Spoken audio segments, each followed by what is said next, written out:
Welcome. We back for Houston Soccer HQ. I'm Carolina Sanchez. And I'm Anthony Antoine. And boy, oh boy, we got some good topics to talk about here today. Do. A really great guest as well. So, Carolina, let's jump right in. How you feeling? Baby, I'm feeling good. Right? Emotionally, all over the place. I am proud. I'm distraught. I'm inspired by what's happened here in Houston at Rice. And I'm looking forward to the EPL season, the English Premier League season, which is coming up and we'll discuss later. Yes, and we got some fantasy conversations as well. If you want to get with some teams, get some players, get your starting 11 together, we're going to jump right in. So if you were watching last week's episode, we talked to Nacho Torres with the Genuine Cup, right? And we talked to him about the importance of having that in our community right over there at Rice Village. If you're not familiar, it's basically a soccer opportunity for people of all ages to come together from all around the world to embrace soccer. It's for people with intellectual and developmental disabilities as well as autism. And it was a great interview, right, to have him here and talk about it. I mean, and it's such a great idea. I mean, you have, the Special Olympics, which gives opportunities to people who are often overlooked, who often enjoy these sports just as much as we do, and to have that camaraderie, to have that the skill building, the social skills, and just the physicality of it all, because baby, they are proud on that pitch. Okay, I find it so beautiful, and Blake Yaw, who was here as a player speaking about it, you could tell how pumped and excited he was to be a part of Genuine Cup. I mean, at the end of the day, right, how much is it, when you're a kid and you're playing a sport and you see your parents, your friends, your family, your loved ones in the stands cheering you on, everyone deserves that feeling, right? And they were able to really feel that here. And just to give you guys some insight, so 2024 was the first year they did it. They had 12 teams. This year, they had 38 teams representing 23 different countries. Look at that jump from 12 teams in year one to 38 in year two, representing 23 countries. And this is only going to continue to grow. Yeah, because what did Nacho say? He said, the World Cup is coming and they're going to have 48 teams. We're going to have 50 next year. What? So listen, if you guys did not get a chance to go down to Rice Village to watch the enjoyment and the camaraderie of everyone coming together, here's a quick recap of the Genuine Cup finals at Rice University. This is a soccer tournament for athletes with intellectual and developmental disabilities, for athletes 16 and up. We're bringing athletes from all over the world, from 22 countries. There's 38 teams specifically. Last year was our first year where we had 12 teams from 4 countries, and we use soccer as the excuse of bringing a voice to people with intellectual and developmental disabilities. But today is the final here at Rice Stadium, where we have 5 different leagues, so we're going to have 5 champions. And it's absolutely fantastic. We've flown 13 hours for them to come over and showcase what they're all about. It's great to see the players walking out the team, parents in the stand, cheering them. It's a big thing for us, but parents get to see their children, walking out, representing the city, representing England as well. I've changed a lot. It opened my eyes to different perspectives of how to play and how to adapt to different environments. They steal the show wherever they go, and it's been great. We've scored some absolutely unbelievable goals, and it's just great to see them have a chance to showcase what they can do on the pitch. We're having people neurodiverse from all different parts of the world, all the way from Japan, from Korea, from Europe, from Latin America, from Central America, and from North America. All of them different cultures, different challenges, some of them, but all of them trying to do their best and using soccer. Everybody can play the game of football, everyone's high-fiving each other, everyone's fist-pumping each other. No matter what the score is, it's inclusive, so everyone's here, everyone's just having a good time, and football's a common language for all the countries in the world, not just England. Well, a lot of the coaches are telling us this is a once-in-a-lifetime experience. Most of these players never dreamed of having their version of a tournament like this, an international tournament, and this is a dream come true for them. This is almost their version of the FIFA World Cup.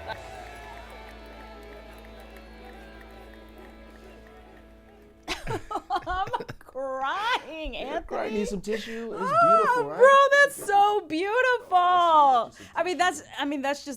We're trying to show people like the beauty that is football and like how awesome it is, but just the power of sports and music to bring people together.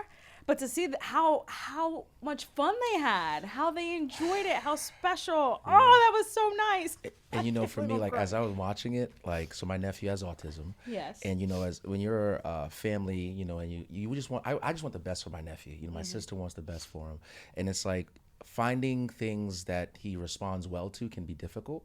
And you know, when you find something like soccer, you know, just imagine that the feeling of like watching him play and enjoying the game, it can be hard for families, you know. So just watching them have this opportunity to, you know, embrace the sport that so many of us love all around the globe in this way, and it's right here in our backyard here in Houston. So just shout out to everyone who really put this together, because Wait, hold on. We have something else in common. I have a nephew who's also neurodivergent, and he plays soccer. What? Yeah. Oh my gosh. So Okay. it's Yeah. awesome. Now I need to tell him about, or his mom about it, to see if it's awesome, they'll come right? and play. So I loved it. I loved it. So shout out to everyone over there at the Genuine Cup making this thing happen. And I'm so glad we have got to a be chance available to do that. next year. We Next gotta year, go. we're gonna- We gotta get Fox involved. Yep, Houston let's Soccer do that. HQ, and you at home need to go watch too, because next year it's gonna be bigger and better. Let's pack the let's, stands. Let's take a look at the Genuine Cup scores from.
Welcome back. Welcome back.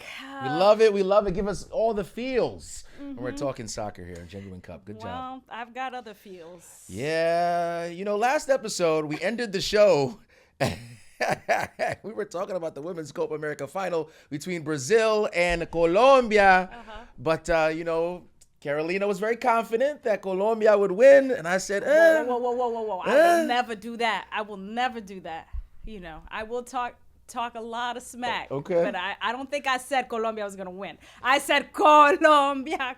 But did I declare them winners? I feel like I heard you say, I don't like, know. they're gonna VAR. win. Where's Craig with the VAR? We're going to have them later.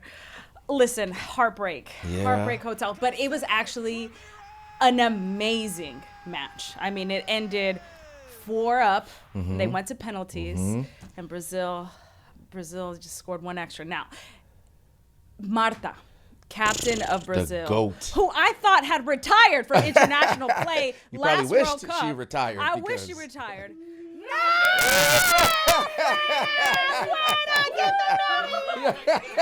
Turn it around. Yes. That was necessary. Oh, goodness. Brazil, listen, if I have another South American team, it's Brazil every time. But, you know, Colombia was leading this game 3 times. And then Brazil would come back. Baby, we were in stoppage time, okay? The 95th minute with 38 seconds. And Marta, out of nowhere, lasers it in and equalizes it. 3-3. So they go into extra time. And then Marta scores again. Again. So heartbreak. But then, of course, my number 10, There you go. Santos, baby. Yes. Did you see that free did. kick I into did. that top left corner? That was nice. Oh, it I was impressed with her and beautiful. Caicedo. Both were pretty good. I like what they were doing. My FB keeps falling out. You're Sorry, good. Booth. It's happening because I'm so emotional. And then, of course, you know, extra time. It ends and it's 4 up. And How'd then you the feel penalties. when we're going into penalty kicks? How'd you feel? Were you optimistic? I was optimistic because our goalie is amazing. Yeah. She had some phenomenal plays during the first 90 minutes. And she blocked one early on. Y después nos comimos dos, which translates to we ate 2 of them. Yeah. That means we... Yeah, save 2. No, we ate them, a.k.a. Oh, Santos, her number 10, who Yes. just scored yes. that equalizer. Over. Over the goal. No, she gets no she mas, gets no stopped. mas. Another I'm one, working mas. and then it just hurt. But this is the second summer in a row, Anthony, that I didn't know Colombia that. is in the final. Ah. Because I was in Miami for Colombia Argentina, the Copa America Oh, final, the men's. and the men's, where we also got second place. But I will say the atmosphere was amazing, by the way. Okay, That Craig, game. you can come say that to my face. We're not going to tell you guys what Craig said. though. Craig is talking crap in my ear.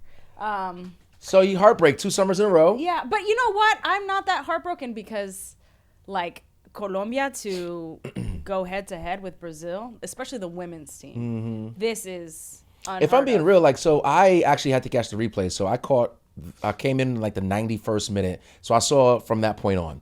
And then I had to go back and watch the actual game. I thought Colombia was more physical, right? I thought they were super physical. They were playing really well. They were in attack mode from out the gate.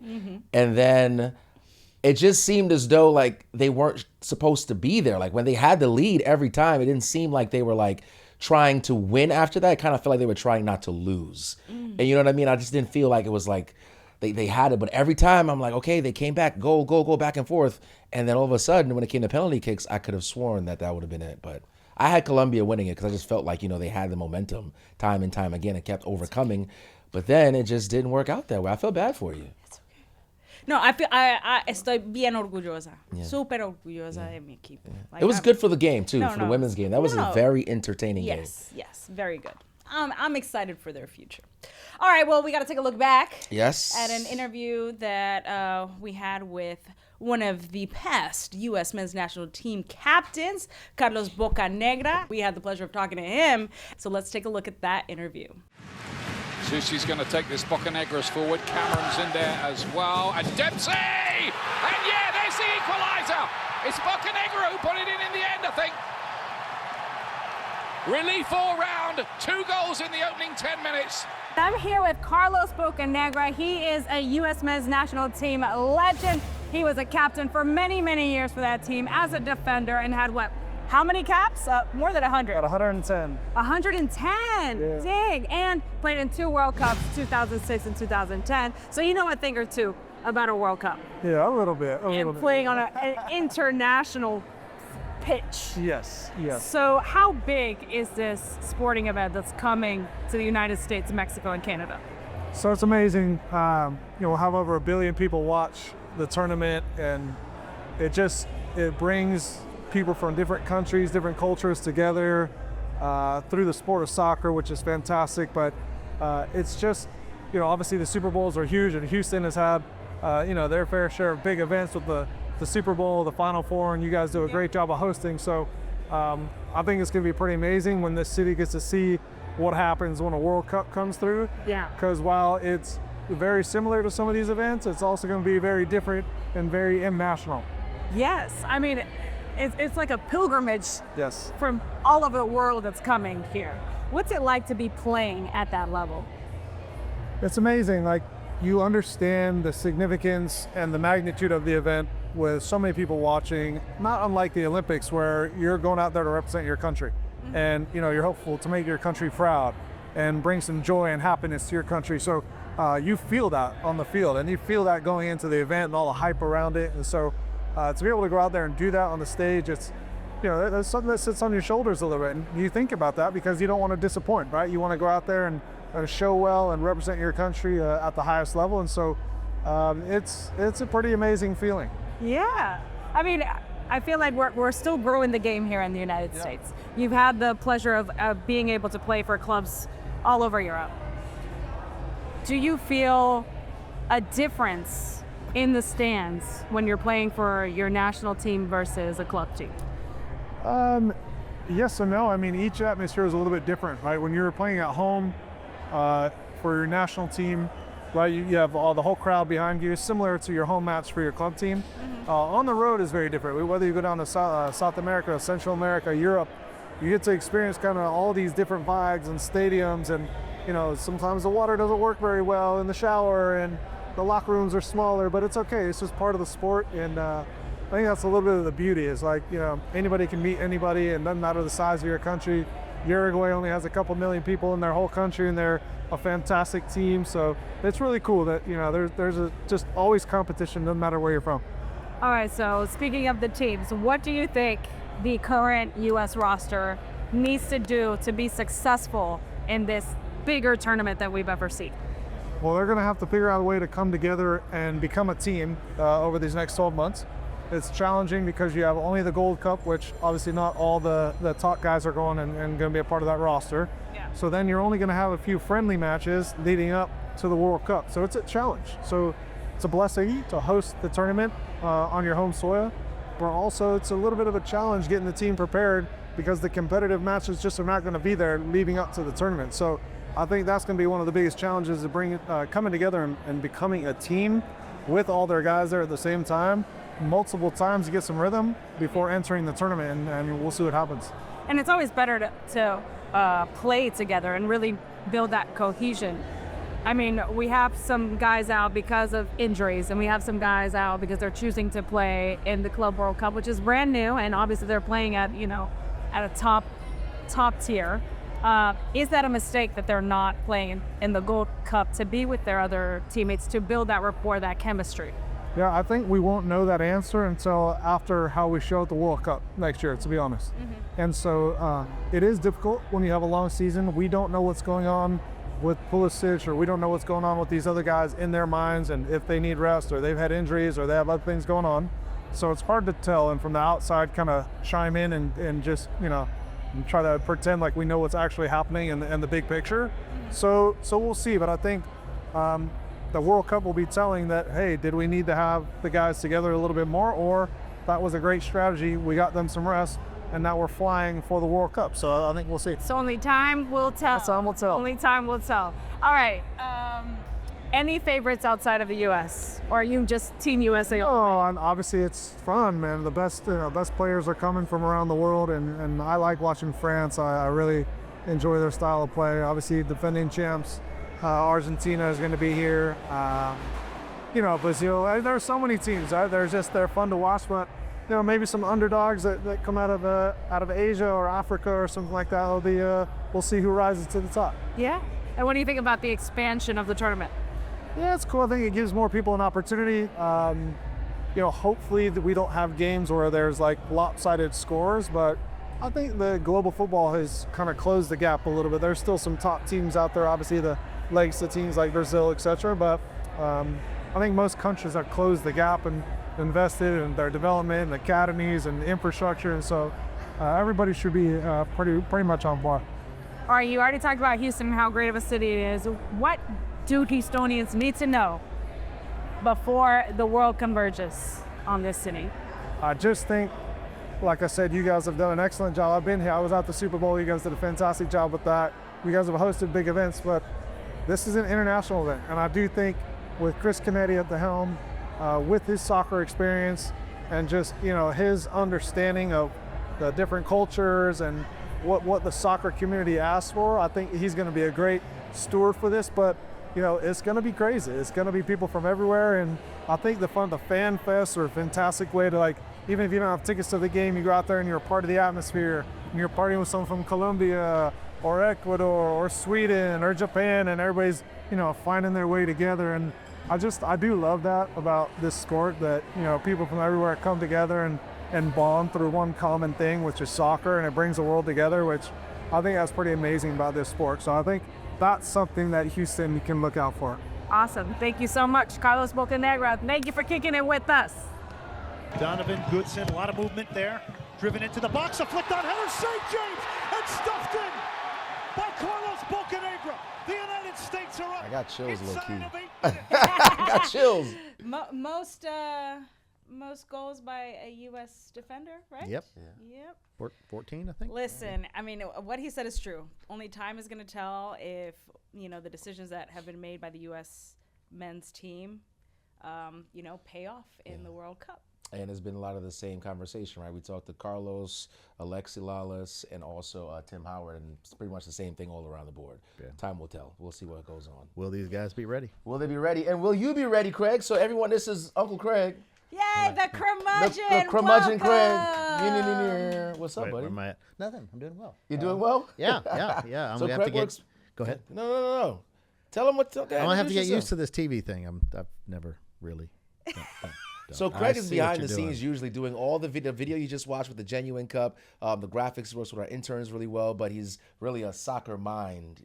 Just a lot of soccer knowledge in here. Just look at how it shines. So. Listen, he is basically our producer here on Yeah. Houston Soccer HQ. We love and adore him. We talk smack to him all the time.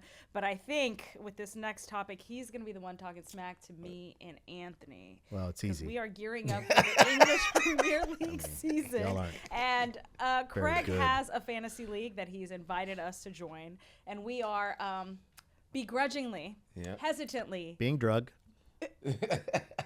Neither one of them wants to pay. They're both very cheap. True, No, but that's the I fact. just know That's we're gonna lose. I mean, it's not fun. No, when you're losing. definitely going to lose, but you might win a month here or there. What we do is it's our fantasy league is all for the English Premier League. They've got a big website, like 12 million people around the world play every year. That's rough. It's probably more this year. wow. It's a fun league. Fantasy soccer is one of the hardest fantasy sports. I do NFL football as well, and. Why agree. is it harder for people who are like completely unaware? Well, you have, the NFL, they cater to fantasy people a little bit. Like they have injury reports. You don't get an injury report. They tell you a half hour before the game, and that's in the middle of the night here. So a lot of times you'll have someone sitting in your lineup, and they'll be hurt, and they won't be ready to play. So And there's a ton more games. Right. And the best teams you take the top 4 or 5 teams in the Premier League, they're playing 3 or 4 competitions at once. So you got a game on a Saturday and you're trying to see, who's going to play, but, a couple of those teams might have played on a Wednesday, and now they're going to sit 3 guys in your lineup, and you only have 3 subs, so you got to go, hope you find out in time, right? Wow. So I tried doing this league last year, and it just wasn't fun anymore. I was like struggling. He didn't try. It was fun it was fun in the beginning, but then it's like I started missing games. That day To he his set point, his like, first people are lineup. injured. You don't really know about it, and then he didn't. I'm sleeping, waking up early on a Saturday. No, he didn't. To watch a game, and then it's like my guy's not even playing. Like he's not even in the game. Anthony- My guy's not even playing. So like- Anthony would leave guys in his lineup that were playing in La Liga. So those guys don't count. They transferred out in the Transferred to January a window, different and then league. you'd look up, and Anthony's team would still have those guys on his team, and they're 0, no points. No point. But this year, We got this. we got this. Carolina's gonna do it with me. I got some help. The It Calgary. sounds like I'm gonna do it. Is what it sounded like. Carolina and her husband did a team before, and Yes. And he didn't listen to my advice, and so they're I not so stopped good. caring. It's fine. all they do is pick Arsenal players. And No, that's Yeah, not you know how true. they do. That's not true. that's- I didn't pick the that lineup. can be good. Okay, but this is it listen. can be bad. Joining a league like this for people who are unfamiliar, and I think that's really why I think Anthony and I should do it, is so that we become really familiar with all of the players, because the majority of them are going to be playing in the World Cup. Yeah. And so this is a nice opportunity for people at home to get to know all of the literally players of the big tournament that's coming Yeah. to the United States, Mexico. And and I'll Canada share. next year. I'll share my first lineup here. I don't have it right now, but it will be in this show. I'll show you where I'm sitting right now. But things change. I usually don't do my lineup till late Friday nights because you never know. You never know what's going to happen. Wait, do we need to have it right now? Do we need to have our team right now? You need to have it When does signed it up. start? The When does first it- game is the 15th of August. That's we got when time. We got the Premier League kicks off. Anthony will be doing it the night of the 14th. The 14th. Absolutely. Yeah, and then he'll be going, "Hey, Craig, who do I play?" I'll be like, "That guy retired 10 years ago, Anthony. You I'm not can't that put him in bad. your No lineup." retirement. Huh? I'm not that bad. La Liga. All right, Craig, for people who don't know you at home, what are your teams? Why do you love soccer? Why should well, they love soccer? I can't really say I like soccer from the time I was a little kid. I didn't even know why. I was like 5 years old. I lived in a town that didn't even have any teams. And the first place that we moved that had teams, I joined. And I started playing from then on and played on through until I was about 30. And then it just, you get kids. You don't really have time to do all that anymore. But I'm a big Man City fan. I love the Spanish style of play. So I also like Spain and England on the, I'm USA first, but, Spain and England are always teams I follow. I can't get enough. I'm also looking forward to watching Wrexham in the EFL, which starts this week, everybody. So. And to get familiar with them, you can watch the show on Hulu. On Hulu, yeah. And then, in Birmingham City with co-owner Tom Brady, also in that league. So there'll be a lot of fun, and there'll be some TV shows. Yeah. Yes. You guys are going to get to know Craig really well. This is not his last time being on the show. Yeah, so, Craig, we appreciate you. We had another great show in the books, right? Absolutely. All right. All right. Thanks for watching us here on Houston Soccer HQ every Wednesday, 1 p.m. See you guys next time. Peace. All right, we're going to dance it out.